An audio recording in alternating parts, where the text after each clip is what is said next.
The Lantern Keeper. In a remote village nestled deep within the folds of misty mountains, there lived a man named Elias. He was known to everyone as the Lantern Keeper, though no one could quite recall when he had taken on this peculiar role or why. The village itself was small and unremarkable, stone cottages huddled together like weary travelers seeking shelter from the biting winds that swept through the valley. Life here moved slowly, dictated by the rhythm of seasons rather than the ticking hands of clocks. Elias' home stood at the edge of the village, perched precariously on a cliff overlooking the dense forest below. It wasn't much more than a wooden shack with peeling paint and crooked shutters, but it housed an extraordinary collection, hundreds of lanterns in every shape and size imaginable. Some were made of delicate glass etched with intricate patterns, others were crafted from weathered iron or simple clay pots. Each one seemed to carry its own story, whispered softly into the ears of those who dared listen closely enough. Every evening without fail, Elias would light each lantern before carrying them down to the center of the village square. There he would hang them carefully along ropes strung between trees, transforming the darkened space into a glowing canopy of golden light. Villagers often gathered beneath these lights, sharing laughter, stories, and songs late into the night.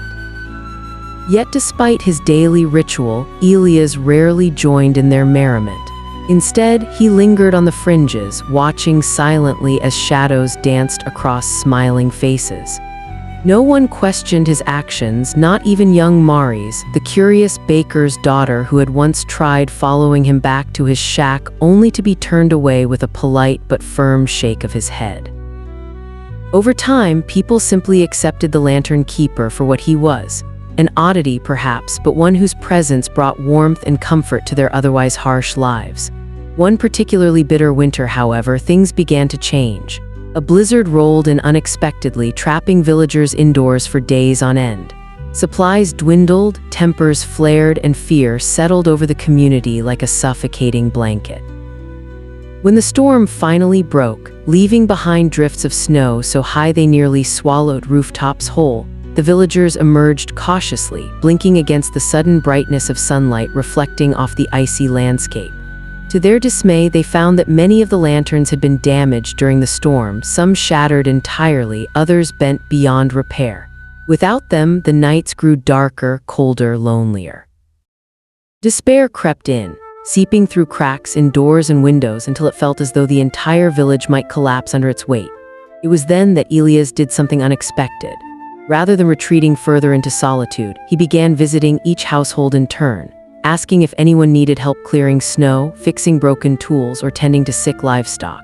At first, people hesitated, unsure how to respond to this newfound assertiveness from someone who had always kept himself apart.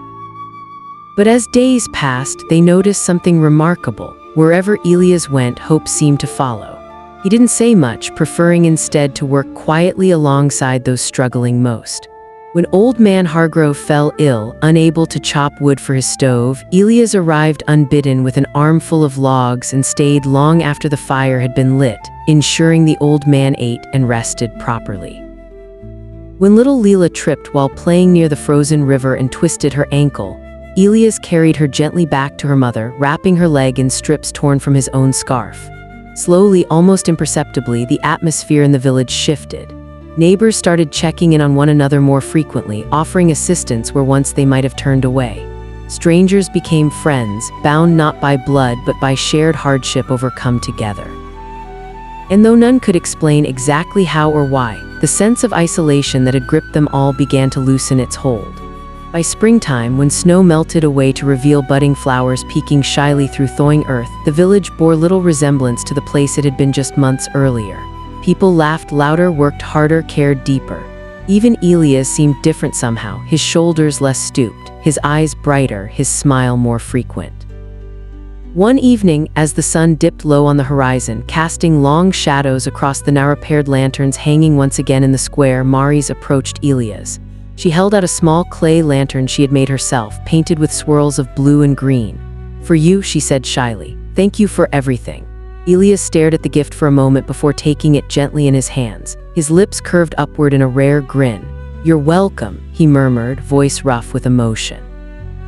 Then, turning toward the assembled crowd, he raised the lantern high above his head. "This belongs to all of us," he declared, surprising everyone, including himself, with the strength in his voice.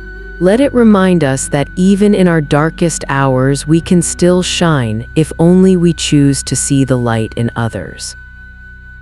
And so, beneath the glow of countless lanterns swaying gently in the breeze, the villagers came to understand what Elias had known all along: that true illumination comes not from flames encased in glass, but from hearts willing to open themselves to the world around them.